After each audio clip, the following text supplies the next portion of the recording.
Good morning madam. Good morning madam. Good morning students. Good morning ma'am. हाँ जी, मैंने आप लोगों के साथ में जो टीडीएस के नोट शेयर किए हैं वो आप लोगों को मिल गए। उसमें मैंने आपके साथ में advance tax, some portion of TDS, some portion of calculation of tax वो आपके साथ में शेयर किया है। जो हमारी लास्ट क्लास में मैंने जहाँ पर क्लास अपनी ऑफ की थी मैं वहीं से कंटिन्यू कर रही हूँ। मैंने आपको लास्ट क्लास में सिर्फ इतना ही बताया था। Again I have 2-3 new students, I am giving just 2 minutes revision. देखो हमने बात की थी व्हाट इज टीडीएस। मैंने बताया था आपको TDS nothing that tax deducted source. किस चीज का टैक्स डिडक्टेड सोर्स की हम बात कर रहे हैं? हम बात कर रहे हैं डायरेक्ट टैक्स की, क्योंकि हमारे पास में 2 टाइप्स ऑफ टैक्सेशन होते हैं। एक होता है डायरेक्ट टैक्स, मैंने लास्ट क्लास में बताया था, I just giving you 2 to 3 minutes overview, ठीक है। एक मैंने आपको बताया था कि एक हमारे पास होता है डायरेक्ट टैक्स, दूसरा होता है indirect tax. Direct tax is in whatever you are earning, आपकी जो भी इनकम है उस पर आपको जो टैक्स पे करना पड़ेगा गवर्नमेंट को कंपल्सरीली, ठीक है। Tax is nothing, just an extortion of money. Direct tax की बात कर रहे हैं, which is extortion of money, कि भाई वो आपसे वो ले ही लेगा। डायरेक्ट टैक्स जो आपने इनकम अर्न की है उस पर आपको पे करना होता है। इनडायरेक्ट टैक्स जो आप कंजम्पशन करते हैं, जो गुड्स एंड सर्विसेज का मार्केट में आपके पास में, जैसे हमने लेस भी खाया उस पर आपको एमआरपी लिखा होता है, क्योंकि उसमें ऑलरेडी सारे टैक्स जो होते हैं इंक्लूडेड होते हैं। these are those taxes which are already included, those are indirect taxes, जैसे हमारा जीएसटी होता है। तो डायरेक्ट टैक्स में एग्जांपल मैंने आपको दिया था कि भाई जैसे डायरेक्ट टैक्स होता है, जैसे हमारे पास में जो आपकी इनकम पे डायरेक्टली जो भी आप अर्न करते हैं आपको पे करना पड़ता है, वो होता है आपका डायरेक्ट टैक्स। इनडायरेक्ट टैक्स जो होता है वो अपने की कंजम्पशन पे लगता है। जैसे आप रेस्टोरेंट में जाके खाना खाते हैं तो आपको वहां पर जीएसटी पे करना पड़ता है, वैट पे करना पड़ता है। वैट इन केस आप लेकर लेते हैं तो आपको पे करना पड़ता है। तो ये सब इनडायरेक्ट टैक्स के एग्जांपल हैं। एक चीज मैंने लास्ट क्लास में आपके साथ में शेयर नहीं की थी, बट अब यहाँ से मैं लास्ट क्लास को भी लेके चलूंगी और अगली की क्लास को जो आज का सेशन है उसको मैं इंक्लूसिव बनाऊंगी, ठीक है। देखिए क्या होता है, हमारे पास में जो हमारा पूरा फाइनेंशियल ईयर होता है वो स्टार्ट होता है भाई 1 अप्रैल से और खत्म होता है 31 मार्च को, ठीक है। हम सबको पता है, लेकिन फिर भी ऐसे 2 मिनट रिवाइज कर लेते हैं छोटी मोटी चीजें। तो 1 अप्रैल से स्टार्ट होता है, 31 मार्च को हमारा खत्म होता है। इसको हम बोलते हैं फाइनेंशियल ईयर। हमारा ये फाइनेंशियल ईयर है जो स्टार्ट हुआ 1 अप्रैल से खत्म हुआ 31 मार्च को। इसको हम बोलते हैं प्रीवियस ईयर या फिर फाइनेंशियल ईयर। प्रीवियस ईयर जब आप इस पर्टिकुलर टाइम की बात कर रहे हो, सपोज अभी हमारे पास में 1 अप्रैल 2024 से लेके 31 मार्च 2025 की बात कर रहे हैं, तो ये हमारा कहलाएगा कि अगर हम इस पर्टिकुलर पीरियड के टैक्सेशन की बात कर रहे हैं तो ये फाइनेंशियल ईयर जो है वो हमारा कहलाएगा क्या? Previous year. और जो हमारा 31 मार्च के बाद में जो हमारा दूसरा साल स्टार्ट होता है, जो फिर से 31 मार्च के बाद में मतलब 1 अप्रैल से जो हमारा 1 अप्रैल 2025 से स्टार्ट होगा और 31 मार्च 2026 में जो खत्म होगा, 2026 में जो खत्म होगा वो होगा इस साल के लिए क्या? Assessment year. हाँ जी, मैंने आपको बताया कि जैसे हम बात कर रहे हैं 1 अप्रैल 2024 से हमने बात की 31 मार्च 2025 की। तो ये हमारा, अगर हम इस पर्टिकुलर पीरियड में टैक्स की बात कर रहे हैं तो ये हमारा कहलाया जाएगा क्या? प्रीवियस ईयर, ठीक है। और इसका जो नेक्स्ट ईयर होगा, इसका नेक्स्ट ईयर क्या होगा? 1 अप्रैल 2025 टू 31 मार्च 2026, इसका नेक्स्ट ईयर हो गया। ये हमारा कहलाया जाएगा क्या? असेसमेंट ईयर, ठीक है। तो जब भी हम बात करते हैं, जैसे कि हमारा अभी करंट में जो प्रीवियस ईयर है, जो हमारा टैक्सेशन का पीरियड है जो निकल चुका है, कंप्लीट हो चुका है, वो 1 अप्रैल 2024 से स्टार्ट हुआ था, 31 मार्च 2025 को खत्म हो गया था। अभी करंट में हम जो है 1 अप्रैल 2024 टू 31 मार्च 2025 के असेसमेंट ईयर में है। अगर उस पिछले साल के हम टैक्सेशन की बात कर रहे हैं तो अभी हम क्या है? उस साल के असेसमेंट ईयर में है। ये हमारा असेसमेंट ईयर जो चल रहा है वो 1 अप्रैल से 31 मार्च 2026 लिखना है मुझे, सॉरी, ठीक है। तो ये चलेगा, ठीक है। ये मैं क्यों बता रही हूँ आपको? इसीलिए क्योंकि जब हमने टीडीएस के बारे में डिस्कशन किया था, आपको मैंने बताया कि टीडीएस कब डिडक्ट होता है। टीडीएस हमारा डिडक्ट होता है जब भी आपको कोई इनकम रिसीव हो रही है तो उसका जो सोर्स पॉइंट हो है, ठीक है। जैसे मैंने आपको बताया कि डायरेक्ट हमारे पास में सैलरी इनकम है आपकी, या किसी कॉन्ट्रैक्ट से इनकम हो रही है, या प्रोफेशनल सर्विसेज से आपकी इनकम हो रही है। जब वो इनकम आपको दी जाती है तो उस टाइम पर आपका कुछ पोर्शन ऑफ टैक्स डिडक्ट कर लिया जाता है अपॉन द थ्रेशोल्ड लिमिट की भाई हर एक सेक्शन की, हर एक इनकम सोर्स की क्या है, एक थ्रेशोल्ड लिमिट है। इनकम टैक्स प्रोविजन के हिसाब से जब आपको पेमेंट की जाएगी तो आपके पास आपका कुछ percentage 1%, 2%, 5%, 10% depending on the case आपका क्या कर लिया जाएगा, टीडी टैक्स डिडक्ट कर लिया जाएगा, और जिसका आपको क्रेडिट मिलेगा कब, जब आप फाइनल टैक्स पेमेंट करेंगे, जब ये आपका फाइनेंशियल ईयर खत्म हो जाएगा। जो फाइनेंशियल ईयर सपोज आपका 1 अप्रैल 2024 से 31 मार्च 2025 तक खत्म होता है, उसका असेसमेंट ईयर में जब आप पेमेंट ऑफ टैक्स करेंगे तो आपको जो आपका प्रीवियस ईयर में टीडीएस डिडक्ट होगा वो आपको क्या मिलेगा, क्रेडिट मिल जाएगा जब आप उस ईयर की फाइनल टैक्स लायबिलिटी को पे ऑफ कर रहे होंगे। ठीक है, मैंने सिर्फ लास्ट क्लास में इतना ही बताया था और उसमें मैंने आपको वेरियस एग्जांपल्स दिए थे just to know, just to clarify the concept of TDS, what is TDS. Okay, बस यहाँ पर अब हमारी जो है करंट क्लास स्टार्ट होती है। किसी ने इस चीज में कोई डाउट है नहीं? आई गेस सो।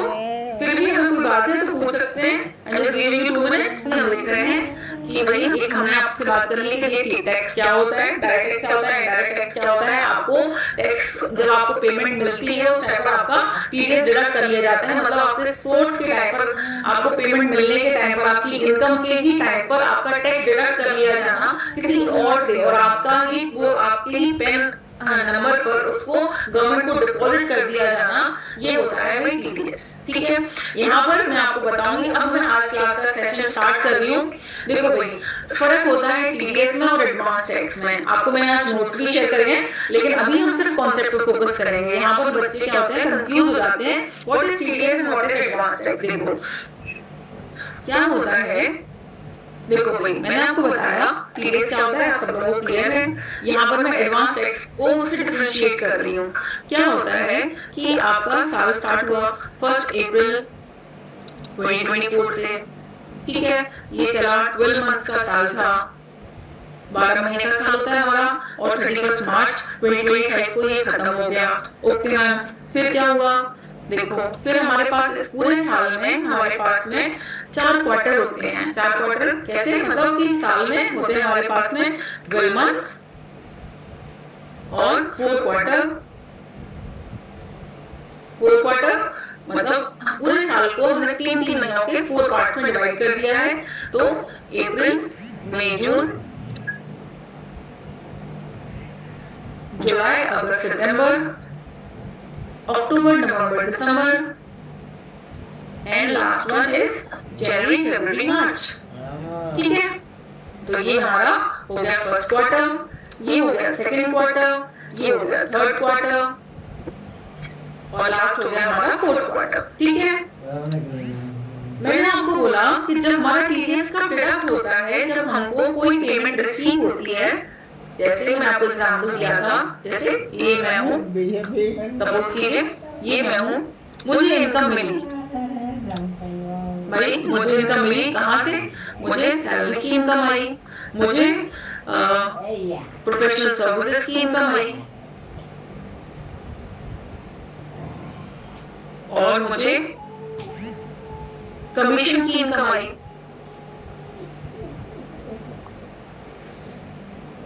जब मुझे इनकम दी जा रही थी उस टाइम पर ही, जैसे उस टाइम पर ही क्या कर लिया गया, मेरा कुछ पोर्शन ऑफ टीडीएस डिडक्ट कर लिया गया। मैं लास्ट वाला ही एग्जांपल को कंटिन्यू कर रही हूँ, लेकिन कुछ बच्चे नए हैं तो इसलिए मैंने यहाँ पर ले लिया। मैं इसी एग्जांपल को कंटिन्यू कर रही हूँ जो मैंने यहाँ पर दिया था। ठीक है, तो उसमें मैंने लिया था कि सैलरी थी मेरी 80,000 और 120,000 कंट्रीब्यूटेड प्रोफेशनल सर्विसेज। ओके, मुझे सैलरी दी जाती थी 80,000 और 80,000 फॉर 12 मंथ्स। फिर उसके साथ में मुझे दिया जा रहा था, साथ में डिविडेंड को कर लेते हैं हम लोग, प्रोफेशनल सर्विसेज मुझे दिए जा रहे थे 1 लाख के। ठीक है, प्रोफेशनल सर्विसेज मुझे 1 लाख के मिल रहे थे। ठीक है, फिर उसके बाद में मेरी कमीशन की इनकम थी, वो डिविडेंड की इनकम वही मान लेते हैं हमारी 1 लाख रुपीस की, वो भी हो गई। ठीक है, ये हमारा था पूरे साल में हमको ये रिसीव होने वाली है, तो पूरे साल का हमने टोटल लगा लिया था, उसी को फिगर लेते हैं यहाँ पे 9,60,000।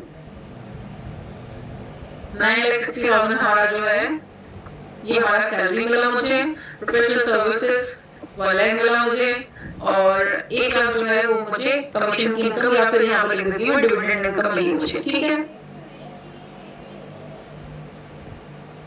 इस इनकम की बात कर रहे हैं क्योंकि मैं आपको डिफरेंशिएट करके बता रही हूँ।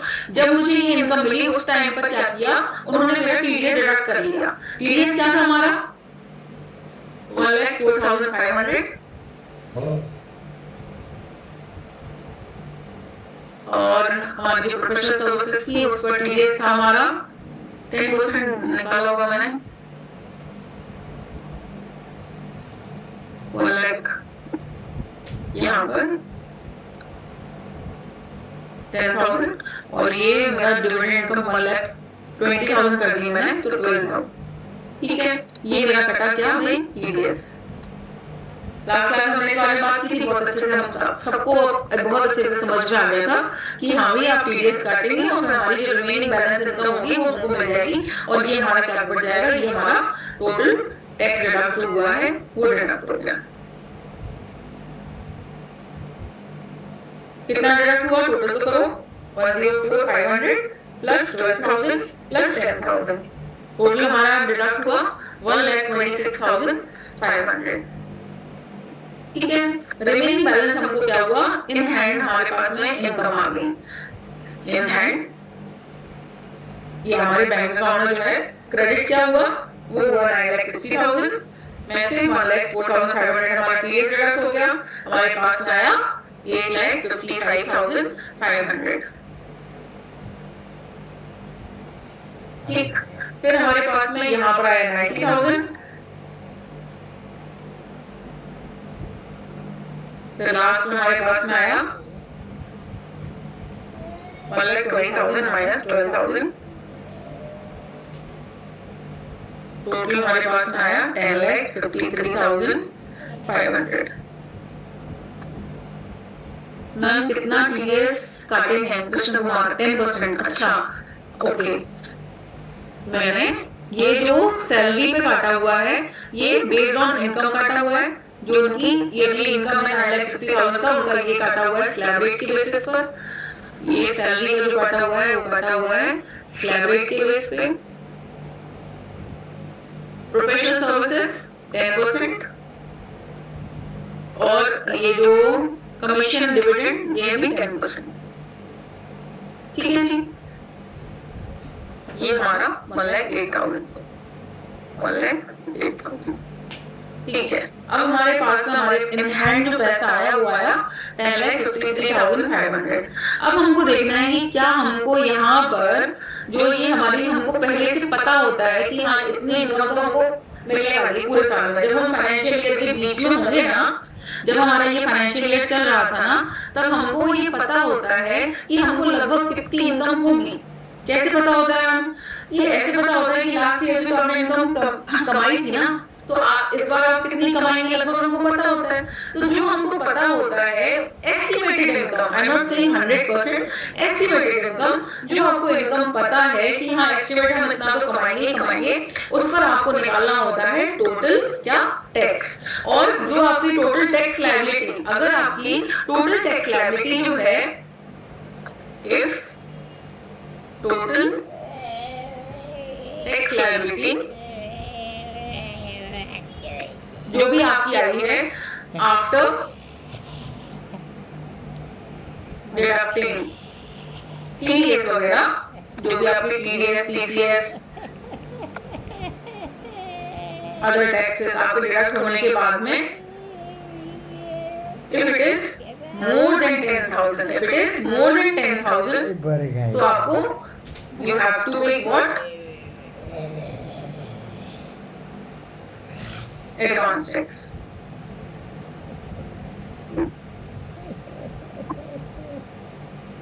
और एडवांस टैक्स हमको कैसे पे करना होता है, एडवांस टैक्स हमको पे करना होता है, ये जब हमारे क्वार्टर चल रहे थे ना, April to June, July to September, October to December and January to March, तो इनमें हमको करना पड़ता है कि जो भी हमारी टैक्स लायबिलिटी आई है, जो भी हमारी टैक्स लायबिलिटी आएगी बाद में फ्यूचर में, ठीक है, हमको टैक्स कब पे करना होता है, हमको टैक्स पे करना होता है फाइनल टैक्स लायबिलिटी जो पे करनी होती है, हमारा फाइनेंशियल ईयर 31 मार्च को खत्म हो गया, उसके बाद हमको पे करना होता है। और हमारे पास में नॉर्मली रिटर्न फाइलिंग की डेट होती है वो होती है 31 जुलाई इंडिविजुअल के केस में, ठीक है। फिर हमारे पास में दूसरा ऑडिट के केस में हमारे पास में सितंबर की डेट होती है।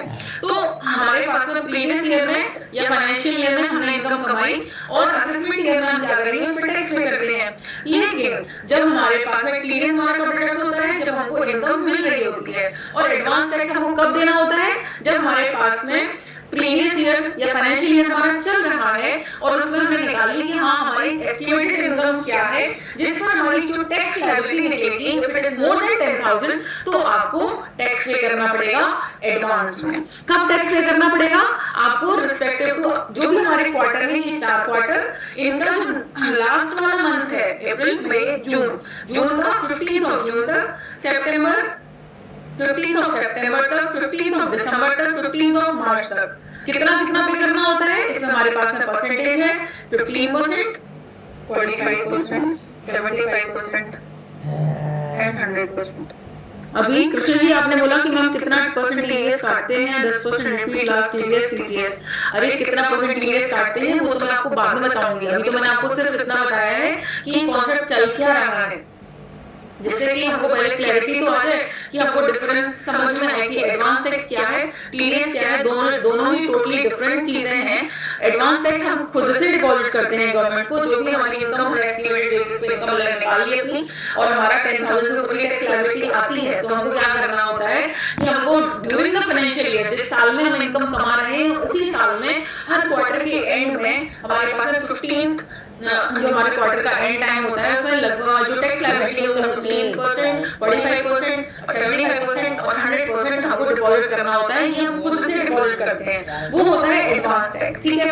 और टीडीएस होता है जो हमारा डिडक्ट कर लिया जाता है, कौन करता है हमारा, जो हमको पेमेंट कर रहा होता है वो, ठीक है। और कितना हम डिडक्ट करते हैं या हमारा कितना डिडक्ट होता है ये मैं आपको आगे बताऊंगी। मैं अभी सिर्फ डिफरेंशिएट करके बता रही हूँ। देखो भाई क्या होता है, ये मेरे पास में क्वेरी आई थी इसलिए मैं यहाँ पर क्लैरिटी के साथ बता रही हूँ बार-बारी। एडवांस टैक्स में इनकम टैक्स है, tax deducted at source TDS, ये भी हमारा नॉर्मल टैक्स है जो आपको नॉर्मली पेमेंट करनी है। और लास्ट हमारा जो आप स्लैब रेट के हिसाब से पेमेंट करते हैं, स्लैब रेट के हिसाब से, ये तीनों एक ही डायरेक्ट टैक्स ही हैं, ये तीनों डायरेक्ट टैक्स ही हैं और आप एक बार ही पे करते हैं, उसके एडजस्टमेंट होते रहते हैं बस। ऐसा नहीं होता है कि अगर आपका एडवांस टैक्स आपने पे कर दिया तो फिर आप आगे जब आपको नेक्स्ट नेट पेमेंट लायबिलिटी जब आएगी तो आप एडजस्ट करने को मिलेगी। आपका टीडीएस डिडक्ट हुआ है तो आपको फिर वो एडजस्ट करने को मिलेगा, मतलब उसका क्रेडिट ले पाएंगे आप इन द सेम वे जैसे आप एडवांस टैक्स का भी ले पाएंगे, ठीक है। कॉन्सेप्ट सबको समझ में आ रहा है, कोई प्रॉब्लम नहीं है। तो अब हम टीडीएस में शिफ्ट कर जाते हैं। एडवांस टैक्स सबको समझ में आया, मैंने आप लोगों के साथ में एक चालान भी शेयर किया हुआ है। मैंने आपको पिछली क्लास में बताया था कि जब हमारा टीडीएस डिडक्ट होता है तो हमको फॉर्म 16A में हम देख पाते हैं, ठीक है। और मैंने आपको बताया था कि उसको ट्रेसेस पर देखते हैं। आज मैंने आपके साथ में एक चालान शेयर किया है, जब आप सेल्फ असेसमेंट टैक्स से एडवांस टैक्स पेमेंट करते हैं तो वो चालान नंबर 280 से पेमेंट करते हैं। उसको भी हम प्रैक्टिकली देख लेंगे, पोर्टल पे देख लेंगे, इनकम टैक्स पोर्टल पे देख लेंगे। नंदिनी जी पूछ रही है एडवांस टैक्स लायबिलिटी से 10,000 अबव पर ही लगेगा। एडवांस टैक्स लायबिलिटी जो आती है वो तभी आती है जब आपकी नेट इनकम टैक्स जो है वो 10,000 से ज्यादा है। अगर 10,000 से कम है तो आपको एडवांस टैक्स पे नहीं करना पड़ता, या फिर अगर आप सीनियर सिटीजन हैं और आपकी बिजनेस की इनकम नहीं है, फिर से अगर आप सीनियर सिटीजन हैं और आपकी बिजनेस की इनकम नहीं है तो आपको एडवांस टैक्स नहीं पे करना होता है। अदरवाइज अगर आपकी टैक्स लायबिलिटी 10,000 से ज्यादा आ रही है नेट टैक्स लायबिलिटी तो आपको एडवांस टैक्स डिपॉजिट करना होता है, ठीक है। और यहाँ पर एक प्रोविजन और भी होता है कि भाई अगर आपने प्रिजम्प्टिव टैक्सेशन ले रखा है 44AD वाला तो उस केस में हमको सिर्फ एडवांस टैक्स जो होता है वो उसकी सिर्फ एक ही इंस्टॉलमेंट भरनी होती है और 15 मार्च तक डिपॉजिट करना होता है उसका 100% लास्ट इंस्टॉलमेंट, ठीक है। किसी को कोई डाउट मैं शिफ्ट कर जाऊं, फिर हम नॉर्मल टीडीएस में ही चलें। एडवांस टैक्स सबको क्लियर हो गया या फिर नोट से बताना जरूरी है? आई एम गेटिंग मैसेजेस कि हाँ उनको क्लियर हो गया है। नंदिनी पूछ रही है फिर से, इस केस में जो हम कैलकुलेशन कर रहे हैं वो एग्जैक्ट टैक्स देना होगा, राइट मैम? हाँ, वो टैक्स देना होगा और आप जो टैक्स पेमेंट करेंगे उसका आपको क्रेडिट मिलेगा, तो उसमें प्रॉब्लम नहीं होती है। समटाइम्स लोग क्या करते हैं, जैसे टीडीएस डिडक्ट करते हैं तो फ्लैट रेट पे करता है, वैसे तो सैलरी का नहीं होता है, जो सेस के साथ में डिडक्ट होता है। अदरवाइज या फिर हमारे पास में कुछ केसेस में होता है कि जहाँ पर हमारी जो लॉटरी से इनकम होती है उसमें भी सेस डिडक्ट कर लिया जाता है, अदरवाइज फ्लैट रेट पर ही टीडीएस डिडक्ट होता है। और एडवांस टैक्स होता है वो भी हमको एस्टिमेटेड बेसिस से लगाना होता है, तो उसमें कोई प्रॉब्लम होती नहीं है। एडवांस टैक्स के रूल्स जो होते हैं वो थोड़े से कॉम्प्लिकेटेड होते हैं और उसके नोट्स ही इसलिए मैं आपके साथ में शेयर किए हैं, जबकि हमारा जो क्लास का मेन फ्लो है वो एडवांस टैक्स है ही नहीं, वो टीडीएस है।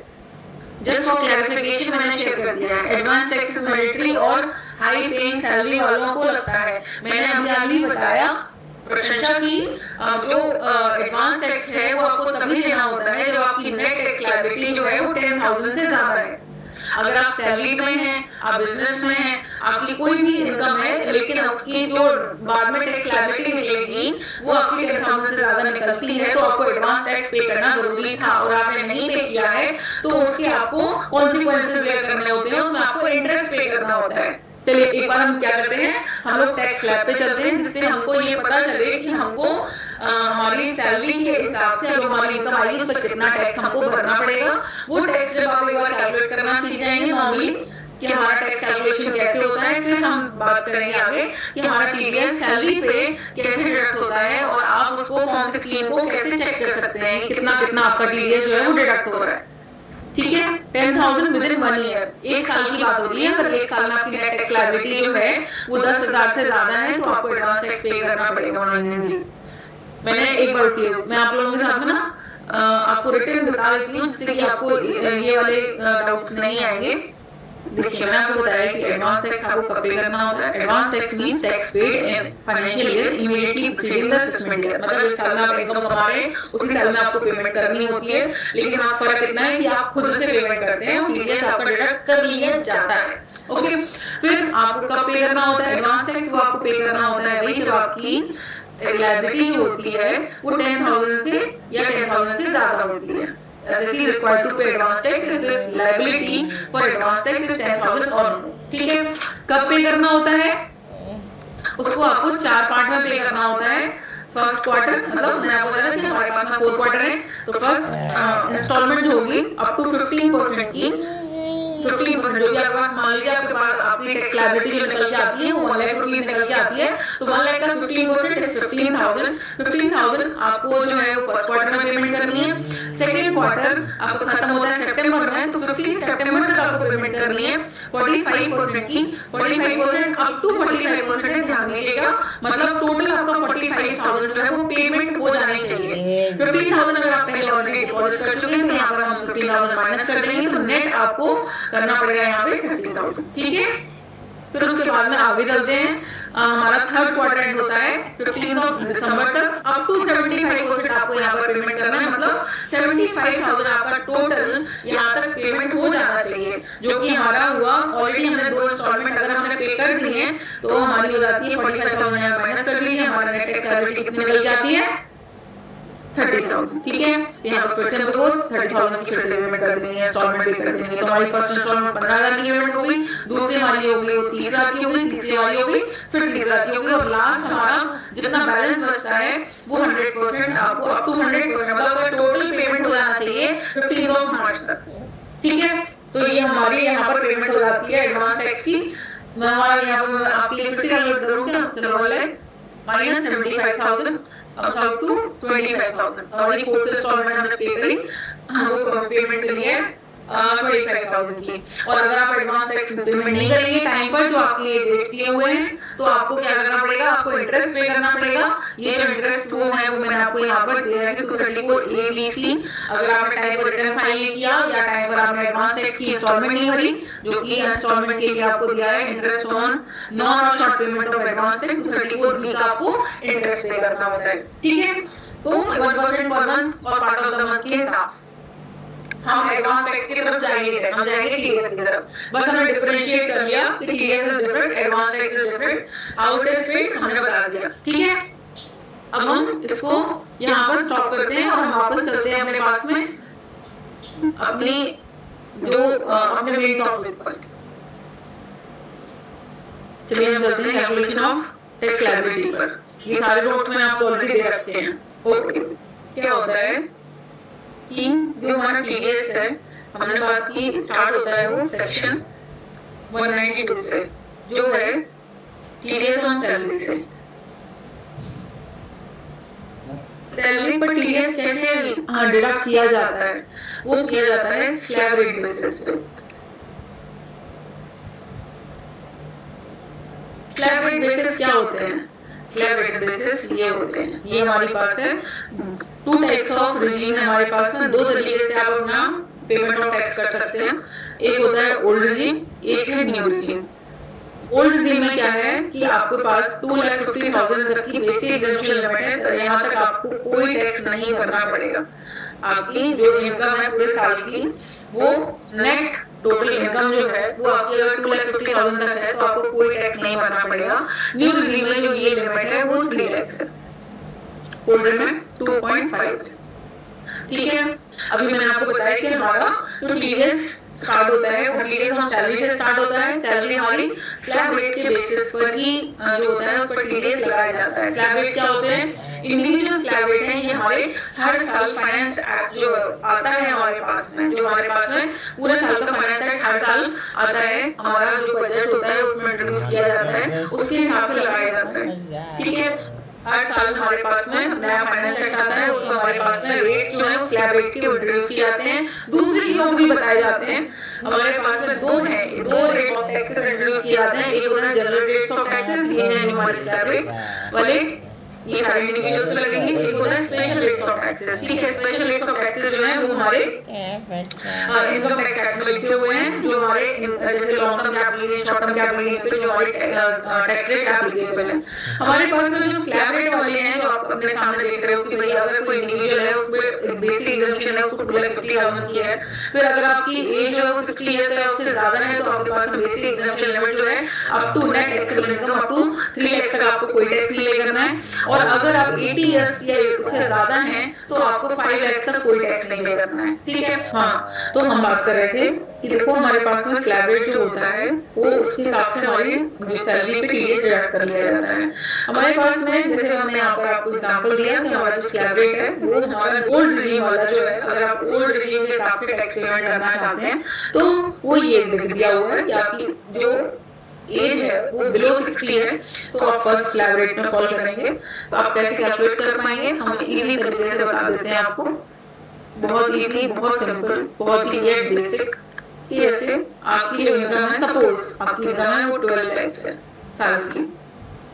ठीक है, 12 लाख है साल की, ओल्ड रिजीम के हिसाब से जो आपके सामने टैक्स स्लैब है, और आपकी एज जो है, एज आपकी है 45 इयर्स और आपकी जो इनकम है वो है 12 लाख।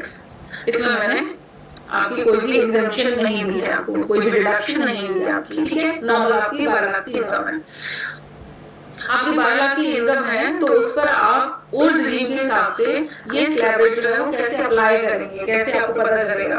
देखिए 2 लाख टू 5 लाख, 2,50,000 टू 5 लाख आपको पे करना है 5%। तो आपका 2,50,000 तक तो आपको कोई टैक्स देना है। 2,50,000 से लेके 5 लाख तक आपकी कितनी टैक्स लायबिलिटी आई? तो आपकी आई, डिफरेंस आया 250 टू 5 लाख के बीच में 250,000 मल्टीप्लाई 5% कम्स आउट टू 12,500। ठीक है, फिर उसके बाद में हमारी जो इनकम है वो तो 12 लाख की है, तो उसके आगे चलते हैं। अगले हमारे 5 लाख से 10 लाख तक कितना टैक्स पेमेंट करना पड़ेगा हमको? तो 10 लाख माइनस 5 लाख में हमको पे करना है 20%, comes out to 1 lakh rupees. फिर उसके बाद में हमारे पास में है अबव 10 लाख से हमको कितना पेमेंट करना है? 30%। तो हमारे पास में 12 लाख माइनस 10 लाख कितना डिफरेंस आया? 2 लाख। 2 लाख का हमको कितना पेमेंट करना है? 30%। तो 2 लाख का 30% कितना होगा हमारा? 60,000। ठीक है, अब कोई मेरे को टोटल करके बताएगा कितना होगा? 60,000 प्लस 1 लाख प्लस 12,500, ये हमारा आ गया 1,72,500 प्लस हमको क्या प्रोवाइड करना होता है? हमेशा हमको पे करना होता है सेस जो कि हमारा होता है कितना 4%। एडिशनली हमको इसमें सेस पे कर देना है प्लस हमको 4% सेस पे कर देना है। तो हमारा 4% कितना आ गया 6900। टोटल टैक्स लायबिलिटी हमारी कितनी आएगी? टोटल टैक्स लायबिलिटी हमारी आई 6900 प्लस 1,72,500 comes out to 1,79,400। ठीक है, ये हमारी टैक्स लायबिलिटी आई। अब देखो क्या हुआ, जब आपको पेमेंट की जा रही थी सैलरी की, सपोज आपकी 12 लाख की जो इनकम है वो आपकी सैलरी इनकम है, और आपको जब सैलरी पे की जा रही थी आपको ऑब्वियसली बात है आपका 1 लाख रुपए हर साल हर महीने का क्रेडिट हो रहा था, हर महीने आपके पास आ रहे थे और आपका टीडीएस डिडक्ट करके आ रहे थे सपोज, ठीक है। और आपका टीडीएस जो डिडक्ट करके आ रहे थे, आपकी दो जगह से इनकम थी, एक सैलरी आ रही थी आपकी पार्ट टाइम, एक आ रही थी फुल टाइम। पार्ट टाइम आ रही थी आपके पास 50,000, दूसरी जगह से आ रही थी 50,000। तो वो डिडक्ट कैसे करेंगे? वो आपकी जो भी आपकी टोटल इनकम है जो कि आपकी 12 लाख है उस पर आपका टैक्स बनता है। टोटल टैक्स लायबिलिटी जो एस्टिमेटेड बनती है, क्योंकि इसके अलावा भी आपकी और कोई इनकम होगी, जैसे bank account, saving bank account की इनकम होगी, आपके पास कोई डिविडेंड आ रहा होगा, आपको किसी और की पेमेंट आ रही होगी, आपको कोई कुछ टैक्सेबल गिफ्ट्स भी हो सकते हैं। तो आपकी जो टोटल टैक्स लायबिलिटी बनती है ना, उसको वो स्प्लिट कर देते हैं 12 महीने में, और हर महीने जैसे आपकी 1,79,400 उसको डिवाइड करेंगे 12 से, और आपका लगभग ईयरली जो टैक्स डिडक्ट होगा वो होगा 14,950। कैसे आया? इसको हमने डिवाइड कर दिया 12 से, तो 12,950 होगा, वो आपका टीडीएस लगभग जो है वो हर महीने डिडक्ट कर दिया जाएगा। 14,950 डिडक्ट करेंगे वो 1 लाख रुपीज में से, और आपको नेट पेमेंट वो करेंगे 85,050 की। ठीक है, तो हमारा ओल्ड रिजीम के हिसाब से हमारा ये स्लैब रेट है, और इस पर जो टैक्स कैलकुलेशन होता है वो लगभग इस तरीके से होता है। अभी हमने इसमें बहुत सारी चीजें, हमारे जो डिडक्शन होते हैं, एग्जेम्पशन होते हैं, उनके बारे में बात नहीं की। मैंने यहाँ पे ये भी बात नहीं की, स्टैंडर्ड डिडक्शन मिलेगा आपको जो कि सैलरी में मिलता है। अगर आप ओल्ड रिजीम से पे कर रहे हैं इनकम टैक्स तो आपको 50,000 का मिलता है, न्यू रिजीम के हिसाब से पेमेंट कर रहे हैं तो 75,000 का मिलता है। यहाँ पर आपको रिबेट भी मिलती है। मैंने उन सब के बारे में बात नहीं की, मैंने सिर्फ आपको बेसिक कॉन्सेप्ट बताया कि हमारे पास में जो सैलरी में टीडीएस डिडक्ट होता है वो स्लैब रेट के हिसाब से डिडक्ट होता है, और कुछ इस तरीके से जो है वो कैलकुलेशन की जाती है। मैंने फिर से बोल रही हूँ, मैंने एग्जेम्पशन, डिडक्शन और जो चैप्टर 6 है इसकी कोई चर्चा नहीं है। जब ये वाले हमारे पास में टैक्स प्रोविजंस एप्लीकेबल होते हैं तो हमको दूसरे बेनिफिट भी मिलते हैं और हमारा ये टैक्स जो होगा वो कम हो जाएगा। ठीक है, अभी मैंने सिर्फ आपसे एक स्टैंडर्ड फॉर्मेट में बात की है कि देखो ऐसे ऐसे ये फॉर्मेट जो है वो हमारा सैलरी के लिए इस तरीके से रन करता है। ये मैंने आपसे बात की है ओल्ड रिजीम के बाद। ठीक है, ओल्ड रिजीम के हिसाब से मैंने आपके लिए टैक्स स्लैब जो है वो खोल के निकाला, सारे नोट्स आपके पास ऑलरेडी हैं। अब अगर आप न्यू रिजीम में टैक्स पेमेंट करना चाहते हैं तो न्यू रिजीम में ये मैंने यहाँ पे सरचार्ज भी रखा है। आपकी अगर ईयरली जो है इनकम 50 लाख से ज्यादा होती है तो आपको 50 लाख से 1 ईयर तक एडिशनली 10% टैक्स पे करना पड़ता है। यहाँ पर अभी हम नहीं जाते हैं, रोज कॉम्प्लिकेट हो जाएगा। अभी सिर्फ आप डिफरेंशिएट करना सीखो कि ओल्ड रिजीम में हमको ये स्लैब रेट लग रहा है, न्यू रिजीम में हमारे पास में दूसरा स्लैब रेट लग रहा है। दूसरा स्लैब रेट वो क्या है? वो है 115 BSc। इसके पास चले चलते हैं।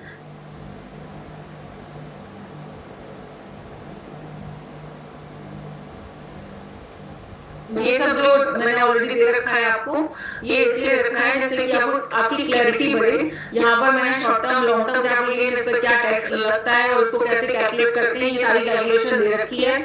अगर आप चाहें तो मैं आने वाली फ्यूचर क्लासेस में इसको डिस्कस कर सकती हूँ। मैंने इसलिए आपसे इस बारे में बात नहीं की क्योंकि मुझे आपको सिर्फ इतना बताना है। देखो भाई, हमारा जब टीडीएस डिडक्ट होता है सैलरी में तो हमारे पास में 2 रिजीम है आपके पास में। एक ओल्ड रिजीम जो हमारे पास एप्लीकेबल स्लैब रेट है उसके साथ डिडक्ट करवा लो, दूसरा है हमारे पास में न्यू रिजीम, और ये से आप ऑल्टरनेट टैक्स रिजीम भी कह सकते हैं। उसका स्लैब रेट ये है जो आपके सामने आपको शो हो रहा है, ये वाला। या आपको 3 लाख तक कोई टैक्स पेमेंट नहीं करनी। 3 लाख to 6 लाख हमारे पास में 5% है। 6 लाख to 9 लाख जो है वो आपके पास 10% है। 9 to 12 जो है 15% है। 12 लाख to 15 लाख जो है वो 20% है, और अबव 15 लाख जो है वो 30% है। इसमें हमको रिबेट्स भी मिलते हैं। कि भाई अगर आपकी जो इनकम है वो ओल्ड रिजीम है अप टू 5 लाख तक है तो उस पर कोई टैक्स नहीं लगेगा, क्योंकि 12,500 तक की माफी है टैक्स की। और न्यू रिजीम में जो है वो आपको 25,000 तक जो है वो कोई टैक्स नहीं लगेगा। तो इसको दूसरे तरीके से भी यूज कर लेते हैं कि भाई 7 लाख तक हमको कोई टैक्स पे नहीं करना है, या ओल्ड रिजीम में 5 लाख तक हमको कोई टैक्स पे नहीं करना है। यहाँ पर मैं आपको इनकम टैक्स पोर्टल पे भी दिखा देती हूँ कि आप वहां से कैसे चेक कर सकते हैं, जिससे आपको टीडीएस के बारे में क्लैरिफिकेशन आएगी with respect to slab rates. ठीक है कृष्णा जी, जो आपने 1,79,400 निकाला है उसको 12 से डिवाइड किया तो आपको एवरेज पता चलेगा कि मेरा कितना टीडीएस जो है वो डिडक्ट किया जाएगा मंथली पेमेंट पे। मंथली पेमेंट आपकी सैलरी की आती है 1 लाख रुपीस, तो उसमें आपको 14,500 का आपका लगभग टीडीएस डिडक्ट कर लिया जाएगा। ठीक है, यही मैंने बताया और कुछ नहीं बताया। अब मैं आपको इनकम टैक्स पोर्टल पे ले जाती हूँ और टैक्स सिस्टम पे ले जाती हूँ, तो अब हम थोड़ा सा प्रैक्टिकल पोर्शन कवर कर लें। ओके, तो अभी हमने सिर्फ क्या किया है, सिर्फ स्लैब रेट से उसको लिंक किया है और कुछ भी नहीं किया। मैं आपको वही स्लैब रेट जो है वो आपको इनकम टैक्स पोर्टल पे दिखा रही हूँ, क्योंकि ये जो है मैंने आपको बताया हर साल ये चेंज होते हैं और आपको इसको कहाँ से चेक करना है, अपने आप इनकम टैक्स पोर्टल पे आराम से चेक कर सकते हैं, कोई प्रॉब्लम नहीं है। एवरी मंथ की सैलरी से डिडक्ट होने के बाद नेट सैलरी अकाउंट में जाएगी। जी बिल्कुल, कृष्णा जी बोल रहे हैं टीडीएस डिडक्ट करने के बाद ही नेट सैलरी अकाउंट में जाएगी। हाँ देखिए मैं आपके साथ शेयर कर रही हूँ incometax.gov.in ऑफिशियल वेबसाइट, जिस पर आप अपनी आईटीआर जो है वो फाइल करते हैं। वहां से आप स्लैब रेट्स जो है वो चेक कर सकते हैं और दूसरी एग्जामिनेशन डिडक्शंस की लिमिट्स हैं वो देख सकते हैं। इंडिविजुअल पर्पस के लिए कैसे देखना है वो मैं बता रही हूँ। देखिए आप ई पोर्टल पे incometax.gov.in के, हाँ जी देखिए मैंने कुछ भी नहीं किया है, अभी लॉगिन भी नहीं किया है, सिर्फ मैंने क्या खोला है incometax.gov.in। ठीक है, आप ई पोर्टल पे e-portal.gov भी बोल सकते हैं, ई पोर्टल पे जा सकते हैं। इनकम टैक्स की ऑफिशियल वेबसाइट है आईटीआर फाइल करने के लिए। यहाँ पर हमारे पास में दूसरा ऑप्शन है इंडिविजुअल एचयूएफ, होम के साइड में राइट साइड। इंडिविजुअल एचयूएफ में फर्स्ट ऑप्शन है सैलरीड पर्सन। सैलरीड पर्सन में सैलरीड एम्प्लॉइज आप guide to file ITR return forms applicable to me और टैक्स स्लैब्स, तो टैक्स स्लैब्स में जाके टैक्स स्लैब आप क्लिक करेंगे थर्ड ऑप्शन, और यहाँ पर आपके पास में आ जाएगा स्लैब। आपके पास में जो स्लैब रेट जिनके बारे में आपसे बात कर रही थी वो आपके सामने खुल जाएंगे। ठीक है, यहाँ पर ये बताना है कि आईटीआर 1 आपको कब भरना है, आईटीआर 2 कब भरना है, आईटीआर 3 करना है कब, आईटीआर 4 कब भरना है, और डिफरेंट फॉर्म्स के बारे में बता रहे हैं। मैंने आपको बोला था कि जो हमारा टीडीएस डिडक्ट होता है वो फॉर्म 16 में डिडक्ट होता है ना, तो और फॉर्म 16 में अदर देन सैलरी वाला डिडक्ट होता है। तो देखिए यहाँ पर फॉर्म थर्ड पोर्शन जो है, थर्ड ऑप्शन जो हमारे पास में फॉर्म 16 है, certificate under section 203 of income tax act 1961 for TDS on income other than salary. आपका अगर मान लीजिए कमीशन की आपको इनकम होती है, आपको प्रोफेशनल सर्विसेज की इनकम होती है, तो उसका फॉर्म 16A हम ट्रेसेस से देखेंगे और हमको उसकी डिटेल मिल जाएगी। ठीक है, यहाँ पर हम बात कर रहे हैं, फिर से स्लैब रेट पे चलते हैं।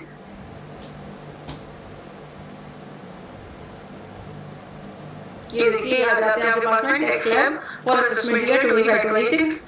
हम बिल्कुल ये टैक्स स्लैब आ गए हमारे पास में। Finance act 2024 has amended for provisions of 115 BSc 115 BSc जो हमारी न्यू रिजीम है, उसके हिसाब से आपके टैक्स स्लैब जो हैं वो यहाँ पर दिए हुए हैं। देखिए यही है, मैंने आप लोगों के साथ जो शेयर किया था वो पिछले साल का था, अभी हमारे पास में ये अमेंडेड हो गया है। ये 3 लाख से 7 लाख तक आपको जो है 5% पे करना है। ठीक है, 3 लाख के ऊपर न्यू रिजीम में। मैंने आपको जो नोट शेयर कर रखे हैं वो सिर्फ पिछले साल के हैं, जब आपको 3 लाख टू 6 लाख तक का था 5% वाला। ठीक है, तो यहाँ पर हमारे पास में ओल्ड रिजीम के रेट्स दे रखे हैं कि आप 250 आपको 250,000 आपको कुछ नहीं पे करना है, 250,000 से 5 लाख तक आपको 5%, 5 to 10 यस 20%। यहाँ पर देखिए उन्होंने दिया 12,500 प्लस 20% अबव 5 लाख ऐसे लिख दिया है। मैंने वहाँ पर जो आपको नोट लिए हैं उसमें सीधा लिखा हुआ है अप टू करके लिखा हुआ है। ठीक है, तो कैलकुलेशन सेम ही है, जो मिली है वो सेम ही है। सरचार्ज में क्या होता है मैम, सरचार्ज में आपको 50 लाख तक आपकी इनकम होती है तो आपको कुछ नहीं पे करना होता है, लेकिन 50 लाख से ऊपर अगर आपकी इनकम होती है तो आपको टैक्स पर भी एक्स्ट्रा टैक्स पे करना होता है, उसको सरचार्ज कहते हैं। मतलब चार्ज जो आपके सर पे लगा हुआ है कि भाई आपकी जो 50 लाख से इनकम ऊपर है तो गवर्नमेंट आपको रिकॉग्नाइज करती है कि आप रिच हैं, और तो आप क्या कीजिए, टैक्स पर भी टैक्स पे कीजिए, और उसकी मैंने आपको किस हिसाब से आपको पेमेंट करना होता है उसके लिए आपको मैंने परसेंटेज दे रखे हैं।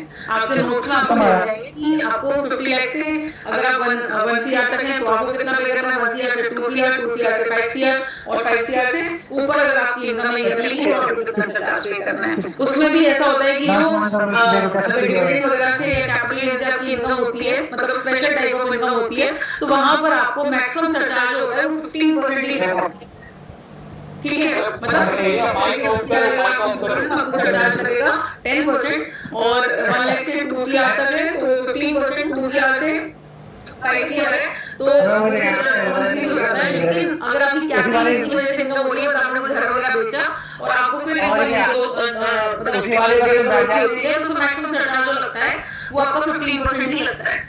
अभी हम फोकस कर रहे हैं कि देखो ये हमारे पास में टैक्स लगे रखे हैं ओल्ड रिजीम के हिसाब से, न्यू रिजीम के हिसाब से, जिस हिसाब से आप अपनी टैक्स पेमेंट करना चाहते हैं आपको अपने एम्प्लॉयर को बताना पड़ेगा जो आपको सैलरी दे रहा है वो उसके हिसाब से ही आपकी टैक्स कैलकुलेशन करके और आपका टीडीएस डिडक्ट करेगा। कैसे डिडक्ट करेगा, जैसे हमने कैलकुलेट किया था 1,79,500 जो हमारा टैक्स आया था, मान लीजिए वो न्यू रिजीम के हिसाब से आता है तो न्यू रिजीम के हिसाब से आपको क्या करना है, वो क्या होगा कि वो आपको डिवाइड बाय 12 करेगा, उस हिसाब से आपका टीडीएस डिडक्ट करता जाएगा। अब इसमें आप क्या कर सकते हैं, इनकम टैक्स पोर्टल पे ही जो आपकी एस्टिमेटेड इनकम है जो आपको पता है उसको टैक्स कैलकुलेटर में पुट करके अपना एस्टिमेटेड टैक्स भी है उसको भी कैलकुलेट कर सकते हैं। जैसे आपको पता जाएगा कि हाँ क्या ये मेरा 10,000 से ज्यादा है, अगर 10,000 से ज्यादा है तो आपको क्या पे करना पड़ेगा, एडवांस टैक्स अलग पे करना पड़ेगा, टीडीएस डिडक्ट हो ही रहा है, एडवांस टैक्स भी पे करना पड़ेगा।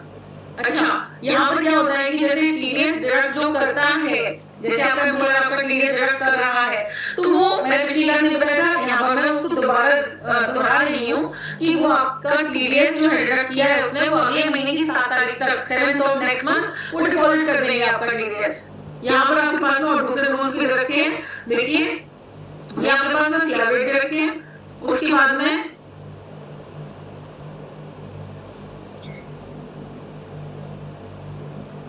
चार्ज के बारे में बता रहे हैं, मार्जिनल रिलीफ के बारे में बता रहे हैं।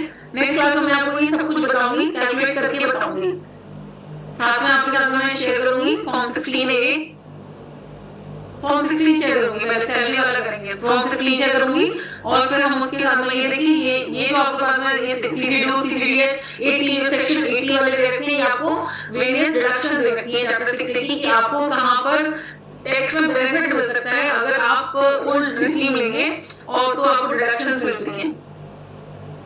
अभी मैंने सिर्फ आपको बता दिया है कि आप यहाँ से पढ़ सकते हैं, नेक्स्ट क्लास में आपके साथ में डिस्कस करके कैलकुलेट करके बताऊंगी। और टैक्स आपका आज का होमवर्क है, सिर्फ 10 मिनट निकालिए अपने हिसाब से, आपकी जो भी सैलरी इनकम है या अदर सोर्सेस से इनकम है टैक्स कैलकुलेटर में पुट कीजिए, ठीक है। इनकम टैक्स पोर्टल पे आपको मिल जाएगा, आप उसका पुट करिए और आपको देखिए कि भाई ओल्ड रिजीम से आपकी ज्यादा इनकम टैक्स बन रही है या फिर ओल्ड रिजीम से बन रही है, न्यू ओल्ड में कंपेयर करके आप खुद सॉर्ट आउट हो जाएंगे कि हाँ ठीक है ये स्लैब है, इस हिसाब से हमारा कितना टैक्स पेमेंट बन रहा है और उसी हिसाब से हमारा एडवांस टैक्स पे करना पड़ेगा हमको और टीडीएस हमारा ऑलरेडी डिडक्ट हो गया होगा, है ना, क्योंकि हमको अपने एम्प्लॉयर को एडवांस में बताना होता है कि भाई आप ओल्ड रिजीम के हिसाब से टीडीएस डिडक्ट करवाना चाहते हैं, न्यू रिजीम के हिसाब से करवाना चाहते हैं, और अगर आप कुछ नहीं बताएंगे तो न्यू रिजीम के हिसाब से वो आपको काट देंगे। Kindly also show the process of downloading Form 16। अच्छा, Form 16 आप ट्रेसेस से भी डाउनलोड कर सकते हैं, मैं आपको नेक्स्ट क्लास में बताऊंगी, मेरा टाइम ऑफ हो गया है, मैं आपको वहीं पे डाउनलोड करके भी बताऊंगी क्योंकि आपका जो एम्प्लॉयर आपको Form 16 देता है वो डिटेल होता है, ऑल्दो कितना आपको पेमेंट हो रहा है और कितना टीडीएस डिडक्ट हो रहा है वो आप डाउनलोड कर सकते हैं ट्रेसेस से। हाँ, दोनों ऑब्वियसली दोनों के बारे में बात करेंगे, लेकिन पहले Form 16 की बात करेंगे क्योंकि वो सैलरी है, अभी सैलरी को करने में हमको एक क्लास और लग जाएगा ना, तो अभी हम पहले सैलरी को ही सैलरी के बारे में डिस्कशन करेंगे और सैलरी कैलकुलेशन करेंगे, सैलरी का टीडीएस देखेंगे, हमारा एम्प्लॉयर कौन होगा, तो कैसे डिडक्ट करेगा, कब पेमेंट करेगा और कब हमको Form 16 उसको देखने मिलेगा, Form 26AS क्या होता है, EIS क्या होता है, हम उसके बारे में भी जानेंगे, ठीक है। और अब हम मिलेंगे नेक्स्ट क्लास में। टीडीएस के लिए 10% फिक्स नहीं होता, टीडीएस के लिए हमारे पास 5 रेट ऑफ टैक्सेस हैं, 1%, 2%, 5%, 10%। और कहीं कहीं पे जब आप टीडीएस में पैन नंबर नहीं देते हैं तो वहां पर हमारे हायर रेट्स ऑफ टैक्सेस लगते हैं, मतलब these all taxes will replace by 20%। और सैलरी के केस में एमएमआर की रेट से टैक्स लगता है। नेक्स्ट क्लास में मैं इसके बारे में बात करूंगी। अभी मैंने बस क्विक बता दिया, जो है वो लॉ यही है। 15K के मामले में आपकी सैलरी पे टीडीएस डिडक्ट नहीं होगा, क्योंकि तब 15K अगर आपकी सैलरी है, मतलब एम्प्लॉई की सैलरी है, तो आपका 15,000 मल्टीप्लाई बाय 12 करिए कितना होगा, आपका होता है 1,80,000। तो 1,80,000 पर तो आपको टैक्स ही नहीं, इनकम टैक्स ही नहीं बनता है, तो फिर टीडीएस कैसे डिडक्ट होगा? टीडीएस डिडक्ट ही तब होगा जब आपकी जो सैलरी इनकम है वो आपकी बेसिक एग्जम्पशन लिमिट से ज्यादा है, जो कि ओल्ड रेजिम में 2,50,000 और न्यू रेजिम में 3 लाख है। नेक्स्ट क्लास में बताइएगा कि मैम कब ये परसेंटेज होते हैं, कैसे डिडक्ट होते हैं। ऑब्वियसली हम तो अभी नेक्स्ट क्लास में सैलरी में बात करेंगे और टीडीएस के परसेंटेज के बारे में, कुछ परसेंटेज के बारे में बात करेंगे। और अब हम हर क्लास में टीडीएस के कुछ कुछ सेक्शंस लेके और उसका प्रैक्टिकल पोर्शन भी कवर करते हैं, साथ में आगे बढ़ते जाएंगे। सैलरी में सबसे ज्यादा टाइम लगता है क्योंकि उसमें स्लैब रेट्स दिए जाते हैं, एग्जेम्पशन डिडक्शंस दिए जाती हैं, उनका हम सिर्फ कोई व्यू ही लेते हैं, डिटेल में नहीं करते। डिटेल में हम इनकम टैक्स क्लास में करते हैं। प्रोप्राइटरशिप एंड फर्म के केस में कैसे टीडीएस कॉन्ट्रैक्ट क्या पूछा है वो जी, पार्टनरशिप एंड फर्म में कैसे टीडीएस जाएगा, यस कितना टीडीएस जाएगा? पार्टनरशिप नहीं, प्रोप्राइटरशिप के केस, प्रोप्राइटरशिप के केस में तो ऐसा होता है कि कोई टीडीएस नहीं डिडक्ट होता, जबकि आप पेमेंट करते हैं तब आपको टीडीएस दूसरे का काटना पड़ता है, आपका टीडीएस थोड़ी डिडक्ट होगा। लेकिन पार्टनरशिप फर्म के केस में ऐसा होता है कि जब आपको सैलरी या कमीशन या फिर रेम्यूनरेशन या फिर आपको इंटरेस्ट जो है वो उसकी पेमेंट होती है, तब टीडीएस डिडक्ट कर लिया जाता है, फर्म करती है। ये डिडक्शन ऑल इंडिया होती है, हाँ जी ऑल इंडिया होती है। ये आपका पेन ऑल इंडिया बेस्ड है, आपके टीडीएस भी ऑल इंडिया बेस्ड है, ठीक है। इनकम टैक्स जो है वो ऑल ओवर इंडिया में सेम ही चलता है। जीएसटी डिफरेंट डिफरेंट होता है, जीएसटी के लॉज जो होते हैं वो स्टेट वाइज बदल भी जाते हैं, लेकिन जो इनकम टैक्स है वो ऑल ओवर इंडिया सेम चलता है। See you all in the next class. Take care. Bye bye.